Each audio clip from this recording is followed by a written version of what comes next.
مسجد کا فیصلہ ہمارے خلاف آیا تو کیا کسی مسلمان نے کورٹ میں جا کر کسی جج کے اوپر جوتا پھینکا؟ جوتا پھینکنے والے کے بارے میں ایک لفظ نہیں بولا جاتا، نہ میڈیا میں بولا جاتا ہے، کیونکہ وہ اعلیٰ ذات سے اس کا تعلق تھا۔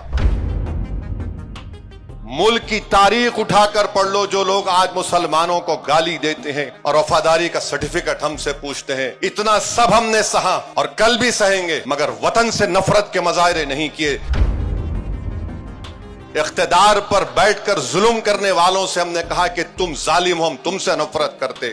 تم مسلمانوں کو اگر تم دبا رہے ہو تو تم بھارت کو کمزور کر رہے ہو۔ اور پھر آپ دیکھتے ہیں کہ اس لمبے ہمارے ملک کے سفر میں 62 دسمبر میں کشمیر میں رسول اللہ صلی اللہ علیہ وسلم کا منہ مبارک چوری ہو گیا۔ کیا آپ جانتے ہیں کہ 8 لاکھ مسلمانوں کو اس وقت ایسٹ پاکستان میں ڈھکیل دیا گیا؟ 8 لاکھ، یہ ڈیٹا ہے اس کا۔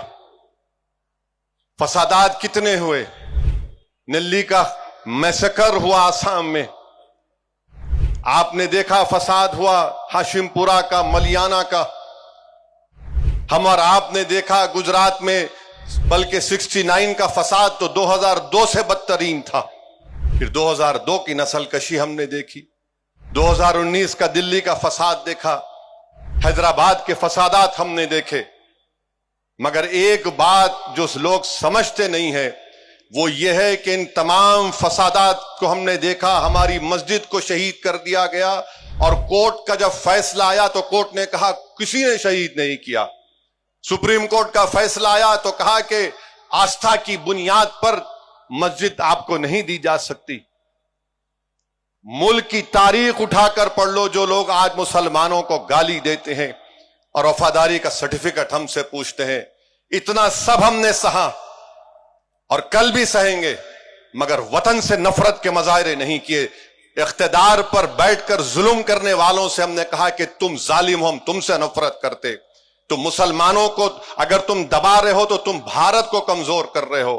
اگر بھارت ایک دنیا کا امن گاہ بننا چاہتا ہے، ایک ڈیولپ کنٹری بننا چاہتا ہے، کیسے بنے گا جب آپ 19 کروڑ مسلمانوں کو اس طرح حقارت کی نظر سے دیکھیں گے، ان سے ناانصافی کریں گے؟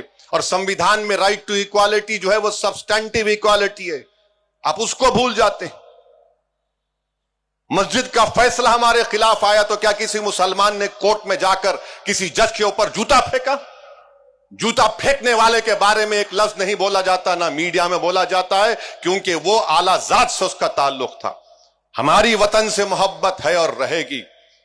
تم حکمران ہو تو تمہاری وجہ سے ڈر کر نہیں، بلکہ وطن کی محبت ہماری ہے اور رہے گی انشاءاللہ تعالی۔